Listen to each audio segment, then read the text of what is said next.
Curiosities, freshest stories, hottest trends, and the best conversations. Hello, I'm Monique Tuzon-Basi. We're here to bring good vibes, big smiles, and a whole lot of fun. And I'm Maria Gigante, so sit back, relax, and let the good times roll. And welcome to The Daily Dish! We're going to give you an hour of solid discussions with our guests and tackle interesting stories that matter to you. Yes, you know what matters to me? My Seattle's What? Best coffee. Always. Me Cheers. too. Thank you, Seattle's Best. Can't start the day without it. Giving All us right. energy this morning. You know, there's a lot of good news regarding Filipino travelers, but it's so weird because some tickets are still quite, up there. Yeah. And travel is still quite, can be a little expensive. But Philippine passport holders moves up into the global ranking. Our passport now is ranked 61st from 62nd earlier this year. So now we can access 79 destinations around the world. Which countries changed? Sweet, I don't. That's 79 countries, so I don't know. Well, I know one, Japan. Japan, we can now Japan visit is not e-visa. Japan. Yeah, yes, through on e-visa. But then that's super cool. At least Super cool. We're getting back the trust. And of at the least world. it's going down, not up. That's always a good sign. Exactly. Yes. Baby Yes. steps, but Baby that's steps. what matters. Small you know? but little. Yes, for us Filipino passport holders, mabuhay. We hope we go up to the 20s. Max. That's the Slowly, goal. slowly That's the but goal. surely. At Yeah. least make your way up to the 50s next year and then 40s. Yes. So like every year you will hop like 10 spots. And then Correct. somehow, in whatever way, shape, or form, within this lifetime, #global entry. Oh, Well, that's not too far from Not the too far. future, di ba? Soon, I hope so. I Yes. wonder how you actually go up in the ranking. how do you go up in the when ranking? countries open up visa-free arrival or e-visa entries. So when you go up the ranking per country that allows a citizen to enter the country with just their passport, instead of like, for example, the three main ones. You've got Canada, Australia, you've got the Schengen states, and the Yes. US. You definitely need visas. Right. Okay. Definitely. So once you get all four of that without having to apply for a visa, then your ranking goes all the way up more than like the 20s and the 30s. Also, you'll be That's like elite top 10. status So already. hopefully we get that. Yeah, Singapore is reportedly the best passport to have. the most Singapore right powerful. now. Yeah, Singapore, yes. Korea, Japan, all those. Yes, the Spain Schengen as states as well. well. Would love that. But you know what else I love? This is perfect for me to learn more about Filipino movies. Because the oldest known Filipino film back in the PH, Diwata ng Karagatan. Oh, did I say that right? Yes, I Yes. did. Yes. No, you passed that So much. Thank you. Which was released in 1938, was discovered in Belgium. Yes. This is so cool. Like, of all places, Belgium. It's the oldest surviving Filipino film, and it returns home after nearly 90 Wow, years 90 in the years. Philippine Film Archives. Can you And they imagine? confirmed Wow. that. Yeah, 90 Okay, years, right? That's something to be super proud of. And we like to mention these things on the show because it's something to be proud of, and that you are all aware that this exists. Can you imagine? 1936. Yes, we've uncovered a piece of our history. And it's Exactly. only been Otherwise previously inaccessible. at least 5 Filipino pre-war films known to survive. Wow. So this is so cool. I hope Well, they like that's how I digitize met it you, and stuff. remember? We were watching movies. We were watching a film. Yes, exactly. What movie was that again? It was a Filipino Cinemalaya film. Yes, it was by Christian Ginhawa. Ginhawa. Oh my! And I had Yes, an that's how we asthma met. attack while watching the film. You That know was like why? back in the Because she day. didn't invite me to join. that's you. We didn't know you Pretty yet. crispy. This was like 4 years ago. That's true. You weren't born yet. You don't Yeah, worry. you were born just yet. born. All right, so there's another one that I am totally into because I like my artisanal stuff, especially me too. water. But in Japan, premium ice is Ooh. on hyper exage demand around the world. Wait, what Premium makes premium ice? What do you mean? ice? Yeah. So it's what- Kuramoto Ice that was founded in 1923, and Kuramoto specializes in premium clear ice.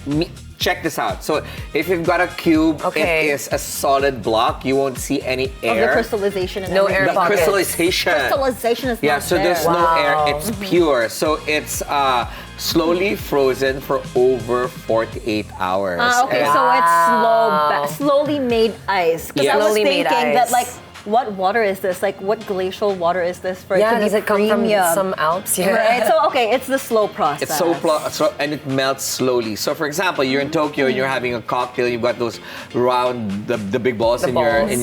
your rock glass or the square ones. I love the square. Dude, that's Kuramoto. Can I That's like go when I Kuramoto. go to Japan? I want the Kuramoto ice. Just say nande Kuramoto ne. Kuramoto ne. Yeah. Nande, Kuramoto. I'm making that up. Oh my God, I was How like dare literally you. practicing, ready to go to Japan. No ba yan? Sige, I won't listen But, to the but I mean, you know, if you're gonna drink a fancy beverage that's worth a couple of $100s, you might as well have This the is best the ice. perfect- Yes. Water on if the it's a rocks. first experience, if you're traveling, it's worth it. Yes, 'Cause- they also have this version in New York, and they only produce once a day, and it's sold out. That's like it's pre-booked. You should totally make some ice here. You can do it. What will we call it? Ferdi. No. The Ferdi's Ferdi. ice. Ferdi's ice. Ferdi Dory. Moto's Ice, ice. ice, baby. Dory's Ice, ice, ice. Ferdi. Ding, ding, ding, ding, ding, ding, ding. Ice, Alright. ice, Ferdi. Okay, ladies. Next, we've got the world's first ton capacity heavy-duty robotic horse unveiled in Shanghai, China. So this horse, Kui Ji Cool. T1000, debuted at the 2026 World AI Conference in Shanghai. The robot horse carries up to 1,000 kilograms, runs for up to 2 days, and handles rugged terrain. So, Oh, I wonder I what like it looks this. like. It looks Because- like a literally robotic horse. yeah, so if you're going on like a safari, or you're going on like a dune, whatever, or going up different mountains, Right. and you don't need a Sherpa. Just go get this guy. Oh, I'm this all is for the for titas. this. The titas who don't want to, if we want to go visit Wang I don't see the yeah, titas. we can bring the riding robotic horse. the robot No, horse. this is for people, for the animals, because they're so kawawa. Yeah. So this True. is such a good alternative to riding That's real true. animals. So I'm all for this robotic horse. Right. Where are the Bye-bye robotic to cows, riding robotic sheep? elephants. Yes. Yeah, we need robotic elephants. Facts. I need to put in the order now. Yeah. I don't, okay. I don't know how that's gonna work out. It's gonna be that big, but you know what? I wouldn't mind riding that robotic horse around where I live instead of a Yeah, scooter. actually. But you know what? So if I text you, Yeah, I'm do you like, want to have I'm lunch? riding. I'm on my way in my robotic Yeah. horse. Giddy up, giddy up. I'm on the But you way. know what they need to make? A robotic fish. Or a turtle. Or any I think robotic they have aquarium. those already. No, because Naghahanap of talaga tayo ng this. wala, no? What do you mean? But that would be so cool. Because in Paris, where can you swim now? Ay, ang ganda You're na so intro! slow! Ano ba? Kasi, Ang ganda ng segue ko and you didn't need get fish it. so that they can swim with the With What? The French, Yes. after 80 years of swimming, race Waiting returns for to Ferdi. Seine in Paris. Hundreds swam in the river Seine beneath the Eiffel Tower for the first time in nearly 80 years because the It's water normally- quality is improved, Yeah. and they made because of the water quality, so this made it possible. And don't forget, it is a heat wave in France. Yes, it's so summer. this is amazing.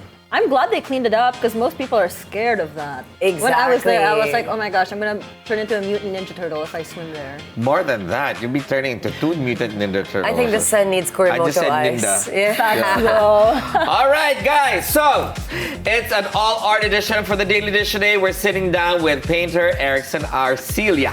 And we'll also be joined by gallery director Emilio Dizon. All of that and more coming up on The Daily Dish.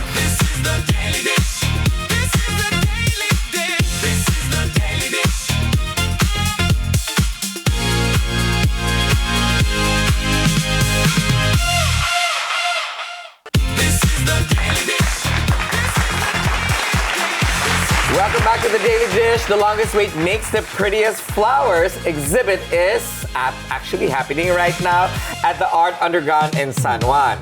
Joining us now is in the studio is the artist behind those body of artworks.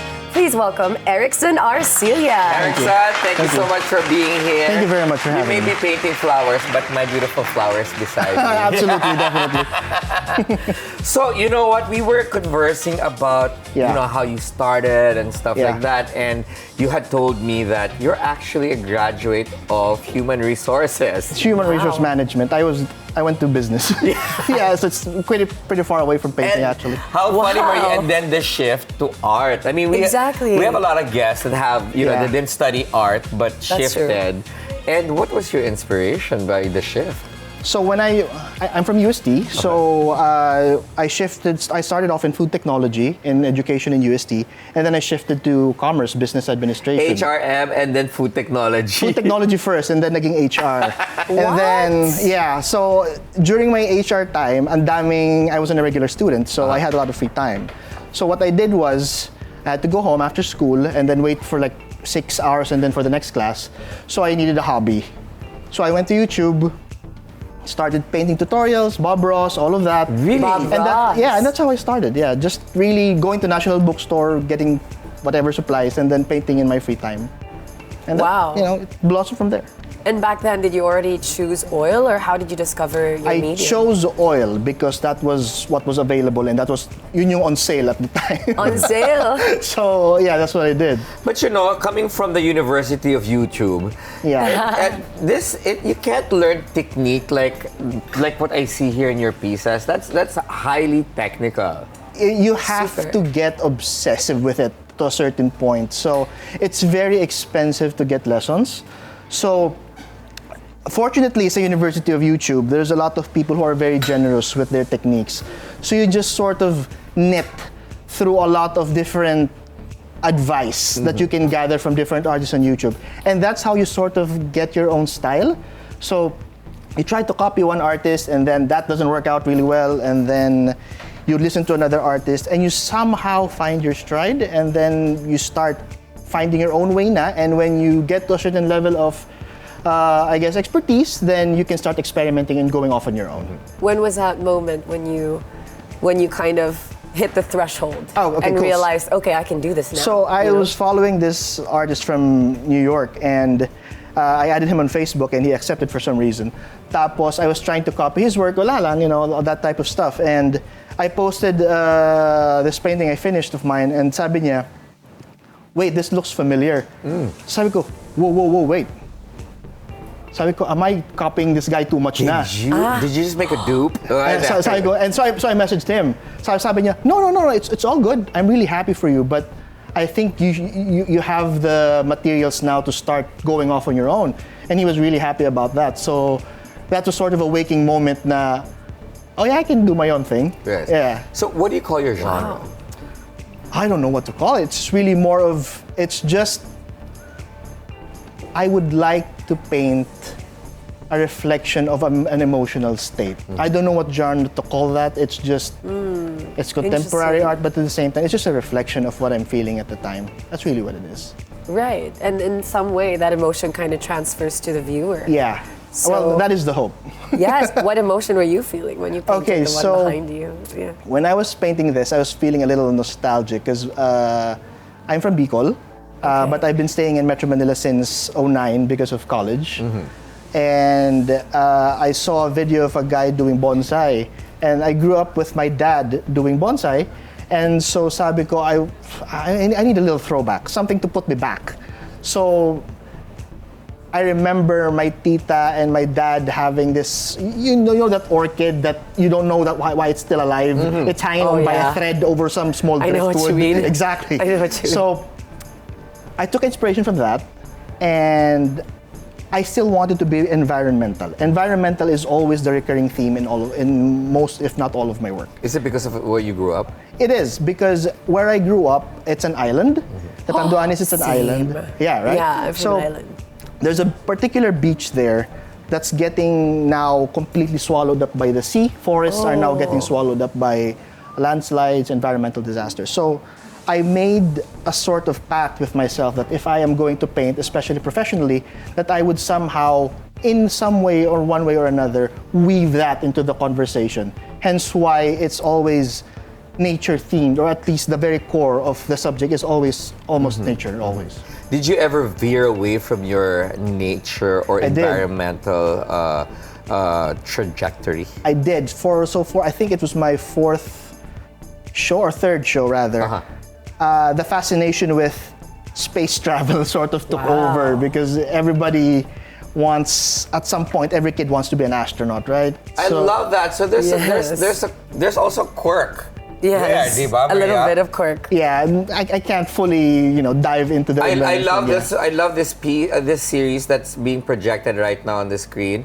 What Oh, was wow. Oh, so this? That's my jam. That's giving me surrealism. Yeah. It's giving a so little that's how it started Dali. actually. Surrealism and then tree houses. Wow. Because when I painted the tree houses, I was in a space where I want some peace. It's a little noisy, and what I needed to find a representation for solitude that people can connect to.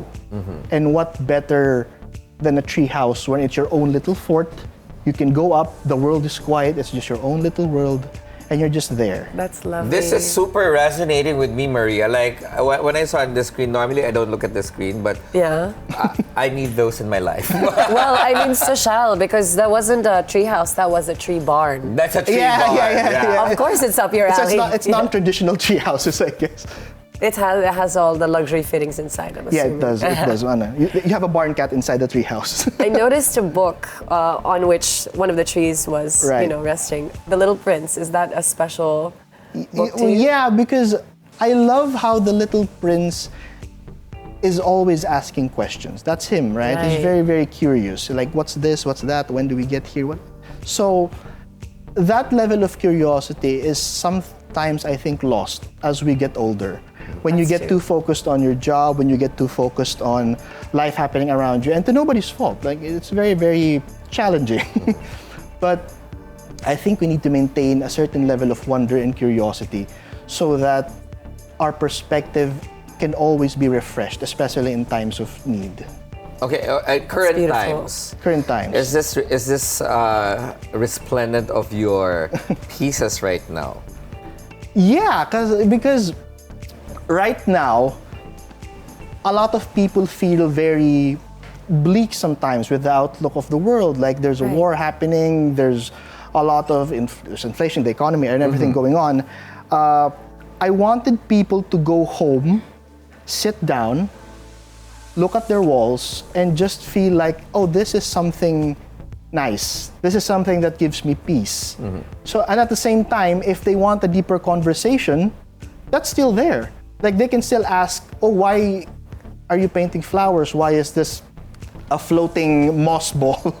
So they can still ask those questions, but at the same time, they can just sit down and appreciate it for what it is. Well, since you mentioned it, why are you painting flowers? And Because they're just so pretty. I can relate Because to that. they're just so beautiful. They're so I love easy that. to look at.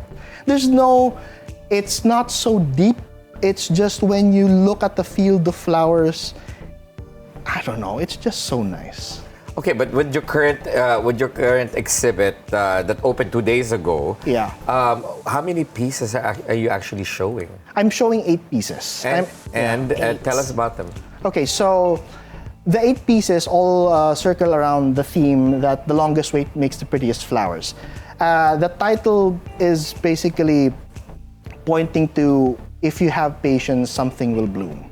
And the reason why they are growing on rocks, very, very dry, it seemed rock, because I wanted to show that even in inhospitable environments, even in very trying times, that you can still grow. We have seen people move on from strife now and again. So I want it to be a theme of hope. I want it to be a theme of perseverance. And that's why the show, the 8 pieces, will show flowers really growing in rocks that have dried up, that seem to host no life dapat. But out of this, something grows. Life finds a way. That's beautiful. That's so beautiful and poetic. Oh, cool. I love that. But with these 8 pieces, do you think an exhibit of 8 pieces is enough to convey your thoughts or your theories about what's happening now around Well, us? that is always the hope. There is always the challenge and limitation of physicality. And by that, I mean, because the technique is a little more difficult to execute in the sense that, so if you look at the piece over here, you see that the moss growing on top of the rock. It seems like this is your favorite. I love the floating rock. I love the floating rock. So the way you do the greenery is you do it with a number 1 brush, and that means the brush tip is this small. The pointy one. So yes. one can assume that that takes a couple of thousand dots to finish. Yeah. So with that, it can take some time to finish, and it can hurt your hand a bit. So you need to take care of yourself so that you pace yourself properly. I hope that 8 pieces will be enough. I hope the 8 pieces will resonate with people, and I really hope that people do enjoy as they rummage through the gallery. Maria, I just heard Yes. you know the technicalities of the. Do you paint? I do. Oh, cool. I do. It's my first love. I wanted to be an Okay, artist. Ayun, here we go. But I should love should I oil. leave the? No, absolutely May not. fitting room na. You could ask me what I paint later. I'd hardly paint flowers, but I love flowers because my grandmother, I Yeah. grew up around them. Okay, Similar cool. to you, Yeah. yes. Nice. I actually have the same orchid in my living room Right. right Oh my now. God, that's so nice. Yes, but I think it's amazing now that I can see all the details up close. You really did do a lot of pointillism, right? Yeah. Time consuming. It is. Yes. Is very it hard on your eyes or? Well, the first time it sort of is, because when you're studying these techniques for the first time, sometimes you need assistance from like a magnifying glass to see if it's really coming out right. But as you get more into the process and you become more familiar with the technique, you can sort of trust yourself na, okay, this will work out fine, even Yes. if hindi ko na super to talk. So, it works out in the end. Okay, both of you talk about technicalities, pointillism, and stuff like that. How, without having to obviously ask you the rude question of how much a piece costs. Yeah. How do you value a creation a that you great have, question. Right. and when you put it in a gallery? Okay, so there are 2 ways to go about this, especially when you're starting. Almost nobody has an idea how to do this, right? Like there's no blueprint on how to price an art piece. It's basically from the floor to the ceiling. So when I was in college, I would trade small pieces for buckets of beer. That's interesting. Wow, value. We're talking about exchange of value, Barter right? is the oldest economic so that's how system. it started. Okay. But once you transition from being a hobbyist to a professional artist, you need structure. That's where a gallery comes in. So once a gallery comes in, they can now help structure you and how to sort of progress, because you can't jump from really cheap, really mura to suddenly very expensive. And the same is true. You can't go from very expensive and suddenly you're very mura now. So that's very difficult. So what you do is you sort of go through your achievements. You do solo shows, you do exhibits, you do group shows, and the more people look for your work, the more value is added, the more demand is there, then you sort of can justify incremental increases. Okay. When it comes to pricing. Well, at least that's how I tackle it. That's how we tackle it. That was a very insightful answer because I'm sure many artists throughout the Philippines are Yeah. wondering how to professionalize their art. Yeah. Well, with the advent of social media, there's Instagram, there's a lot of, you get offers nowadays. So you don't even sometimes have to price your work. So Yes. you put the work up and then you get an offer for it. And that can sort of work as the baseline for how you price your work. So there's a lot of tools that somebody can use nowadays. But I think the most reliable way is still, you get good representation, just like any kind of artist. You get good representation, and they help you navigate that sort of career management. Right, Because right. now it's not just a hobby now. Yes. It's not, you're now a professional, so you need to manage that career properly. Let's dive into that a little bit more, since you are with This is with Yeah. business managers and gallerists, because we know some artists that hit their apex, Right. and then all of a sudden it's mass. They're producing more than usual, like Right. more than Right. most paintings. Do you think being prolific hurts you as an artist? Oh, good one. This is an interesting question. I think it can, at the same time, it's okay. So in what sense? I think being a prolific artist gets your work where it needs to be seen.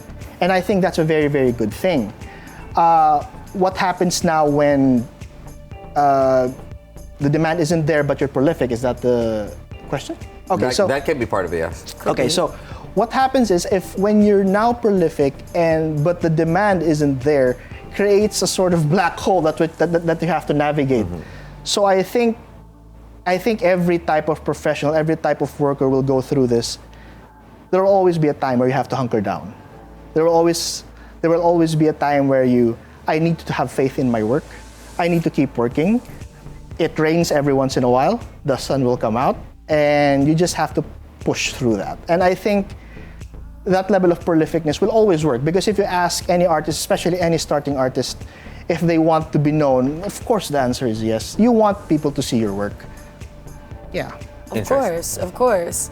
Does it affect your creative process, like having to produce so many paintings? Of course, it does. It does. The pressure to create pieces sometimes can oppressively direct how you paint and even how you think sometimes, because you do want to explore as an artist, but at the same time, you now have momentum and you're now on a train that's moving forward, and it's very difficult to stop.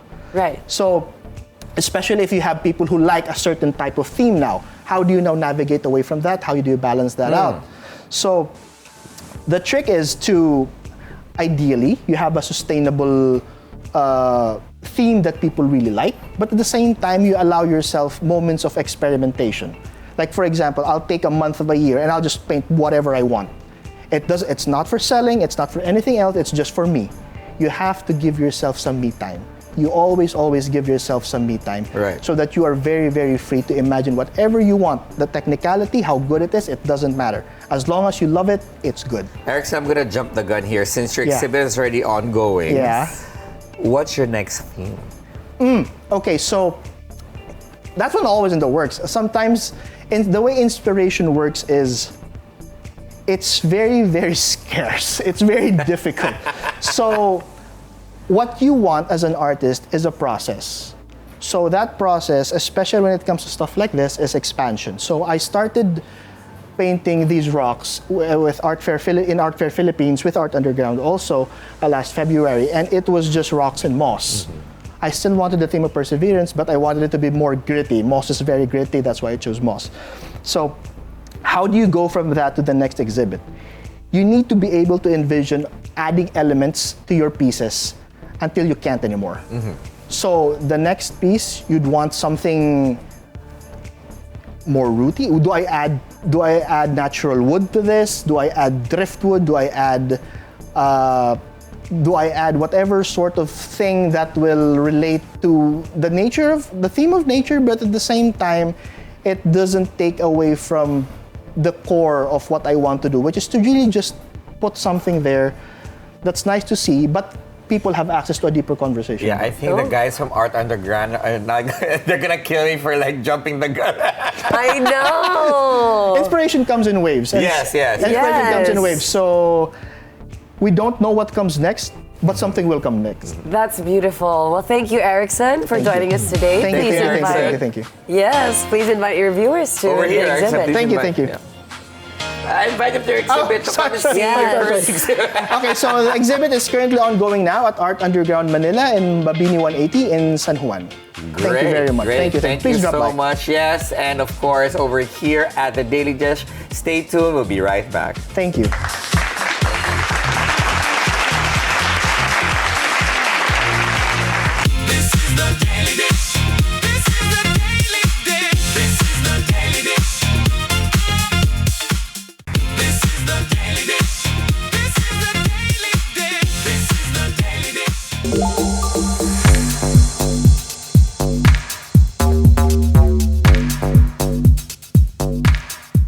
Art has a way of sparking up conversations, elevating spaces, and most importantly, telling stories. And speaking about spaces, we're here right now at the Provenance Gallery here at Rockwell, where they feature proudly Filipino artists and art that comes to you.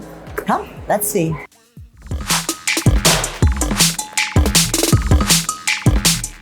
Daily Dishers, you know we love to bring you art. Today with us, we have Emilio Preysler Dizon, the director of Provenance Gallery. Hello, Mio na ngayon. Yes, just call me Mio, Chal, and thank you so much for being here and for thinking of us. We're so excited to be here. You guys are actually doing a pop-up right now here at Rockwell, and you guys will be here until September. Let's talk about first what you guys are showcasing. This one is called what? So this project is called Bridging the Gap 2, and yes, it's taking place here in Power Plant Mall.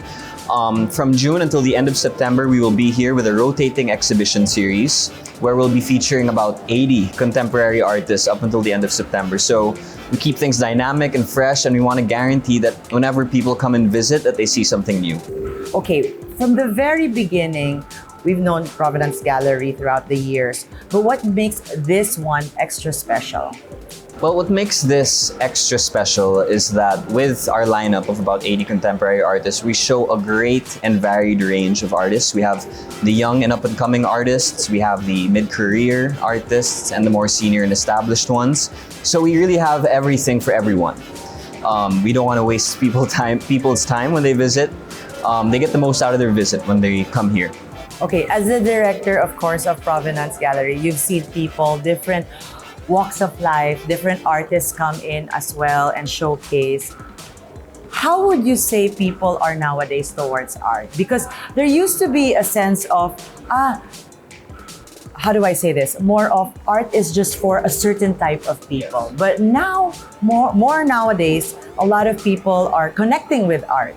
Is that what you guys are trying to actually do? Yes, what your point is spot on.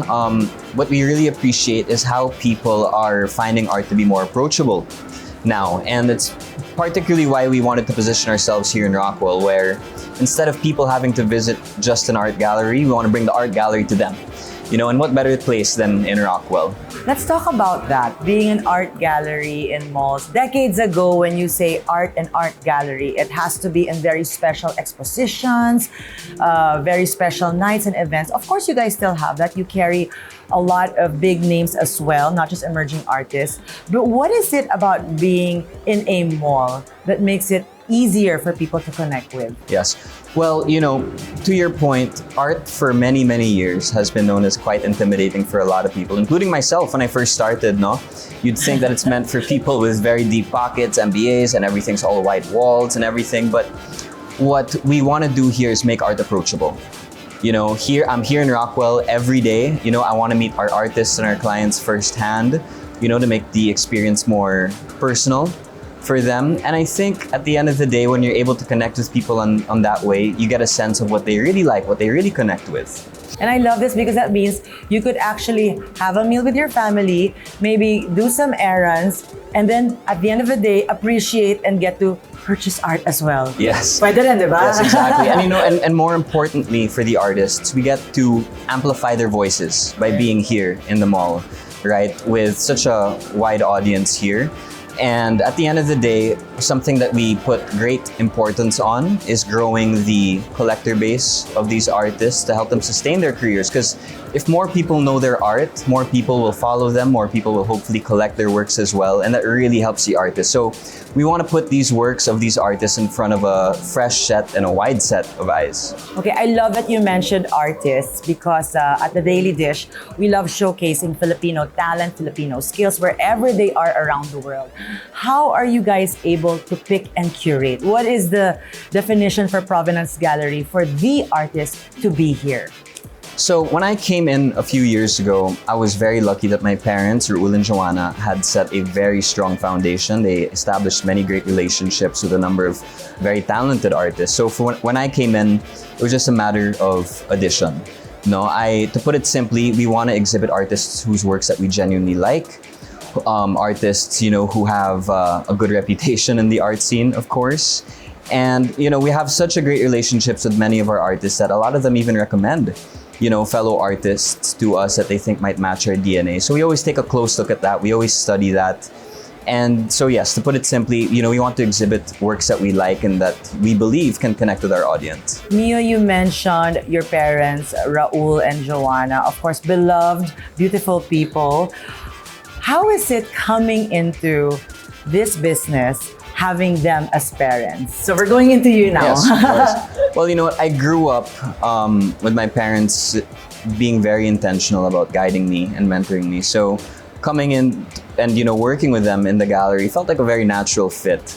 And again, it makes my job all the more important and meaningful to me because, I want to be able to carry on their legacy, right? I want to be able to expand on what they've built and, do good by them with everything they've done. Both of them are very known, especially your mom, no? To do well with curating, whatever it is, whether it's with fashion or with art or with decorating, whichever, there's a sense of curation. Do you have a free hand with this when it comes to curation? Do you also get to pitch in and say, look, I found this wonderful artist and I think you're gonna do good here? Oh yes, absolutely. Here in Provenance, we really work as a team, as a collective.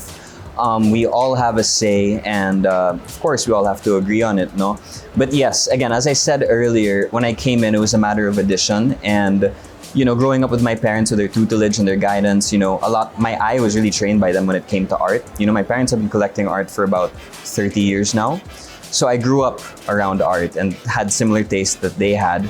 So again, it was just about me adding artists that I felt like fit our gallery. And I'd like to think that 9 times out of 10, they agreed with me on which works or which artists to bring in. Thanks for your honesty. Okay, now let's talk about being surrounded by art, like what you've mentioned. No? Some of us, or most of us, we grew up with art first maybe through school, and then later on museums, Yes. and then later on we start to learn and appreciate them and carry it in our home. And you were surrounded by art all throughout. But when you came into this gallery and you came into the business, were there already personal picks? Did it develop your style? So, growing up around art, my parents had always taught me, growing up around art allowed me to respect different visual languages, right, from a very early age. And with that, of course, being the younger person, obviously, in the family, I had similar tastes as my parents, but also maybe a more contemporary, at times, taste. And, the artists that I would end up bringing in, my parents would also see their works, they would consider it, and they'd end up liking it most times. Okay, you mentioned 80 artists. These are all proudly Filipino artists, correct? And in all these 80 artists, you'll be showcasing a lot of their paintings in rotation. But what would you say, I'm gonna give you a difficult question right now, would be one unifying thing about everyone's art that they were able to make it through this pop-up of yours? Yes, well, when we started this project, we simply asked the artists to put their best foot forward as much as they can. And that they have that, we tried to make them understand that, being in Rockwell with such a wide audience and many people will be seeing their works for the first time, to really make a statement. So, all these artists have unique visual styles, they have their own identities, but I think that they really delivered some strong works here that we're so happy to share with everyone. Okay, let's dive deeper into the artists. Can you name us a few? Not all the 80 people, okay? No favoritism here, but just maybe name a few that you guys have had and will be having as well. Yeah, so we've featured a number of artists since we first opened in the first week of June. And, we've had lineups of some amazing artists such as Selen Yusof, whose show just wrapped up. We've also had Mark Padernal, of course, Jeffrey Ordilio, Jojo Barha, and many other amazing young artists. And our next exhibition will be featuring the likes of Yoni Sikuya, Julian Nung, and many more. I would name more if I could, but then we might take up the whole interview. That's 80 names out there. Okay, so some of these names that you've mentioned, very known in the art world already. They actually have people collecting their art already.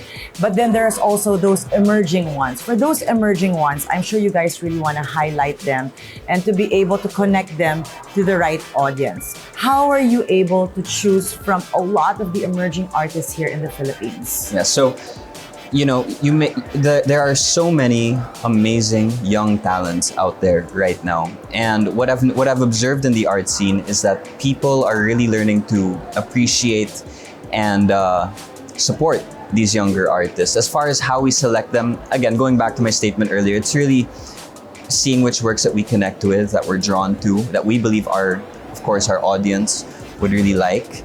And supporting these artists in a critical time in the career when they're just starting out is really so important to them, because that's when they need this support the most. How would you say the current art scene right now in the Philippines is? Just like in many other industries, there's so much uncertainty now with everything going on. But with that uncertainty, that's why we find this project, Bridging the Gap 2, all the more important, where we get to expand every artist's collector base, hopefully, people who follow them, people who get to discover their work. So the art scene as a whole, may be unpredictable at times, maybe even now, with all this uncertainty in our world, but we like our chances here where we're able to share their works with a wide audience. Mio, I'm a big believer that kung walang kwento, walang kwenta. And I know there are a lot of stories that you guys hold with the artists as well. Can you share one? Any of the artists that you've had, that you guys have worked with a beautiful backstory? Well, one artist that we work very closely with, who we've worked with for about the last 3 to 4 years, his name is Jeffrey Ordilio. He's one of our main artists who's incredibly talented, and he's basically sold out every show with us. We met Jeffrey back in 2021, in the middle of the pandemic. And he is an artist from Isabela, but when we first met him, we didn't know it at the time, right? So he reaches out to my dad and I saying, "Sir, I'd like to show you my works. Do you mind if I'd love to meet you?" And we said, okay, all right, let's meet tomorrow in the gallery at 10 a.m. when we open. Siya yung nag-reach out? Yes. Okay. And at the time, we didn't know he was from Isabela. Okay. So we said, all right, we'll meet you tomorrow at the gallery at 10 a.m. So tomorrow comes around, and at about 7 a.m., we get a message from him saying, "Sir, nandito na ako sa gallery." I'm like, what? Why is he so early? So my dad and I, we rushed to the gallery. We see him there, and he's carrying his works to show us, and we asked him, "Jeffrey, if we may ask, why are you here so early?" Turns out he took the overnight bus from Isabela just to meet us that morning. And since then, we've been connected with Jeffrey. We've exhibited a lot of his works, and the reception by the audience has been great with him, and he's done very well. So if you talk about background story, that would be one that's close to my heart. That story really puts the word art in heart for me. And I think that's what people don't seem to realize, that it's not just about these huge talented artists, but there's so many others, even outside of Metro Manila. No? Yes, All yes. of these artists that are worth featuring. Mio, you're doing such a wonderful job. I mean Thank you, Chal. No, Thank it means you for a lot. having Thank us you. here. But I think what I want to leave with our daily dishers, our audience, is your message for those people who think that art is, like what you said, hard to approach, or something pretentious, or something highfalutin. What would be your message to them? The invitation for them? Well, we are here now at Provenance in Rockwell, and we'd like to invite all of you. And I guarantee that with every visit here, you'll see something dynamic, something new. And at the end of the day, when it comes to art, what's most important is that you collect what you like. Forget what everybody else has to say, collect what connects with you. So we look forward to seeing you here at Provenance in Rockwell. I'm gonna throw in one more here, Sure. because I actually love what you said. People can come here in their sneakers, maybe in their shorts, but still Yes. get to appreciate. Yeah, we're casual art. people. Exactly. What is your tip for first-time art collectors or those who want to get into the art world? Yes. What would be your tip? Again, it would be to collect with what you truly like and connect with. And as you start collecting more, people's tastes change throughout the year. So even if a piece that you collected 5 years ago doesn't resonate with you now, that's okay. Your taste will evolve. And again, tune out the noise and just get what you truly love and connect with. I love that. Your taste will evolve. Thank you so much, Mio, Thank or you, rather Chal. Emilio Preysler Dizon, the director of Provenance Gallery.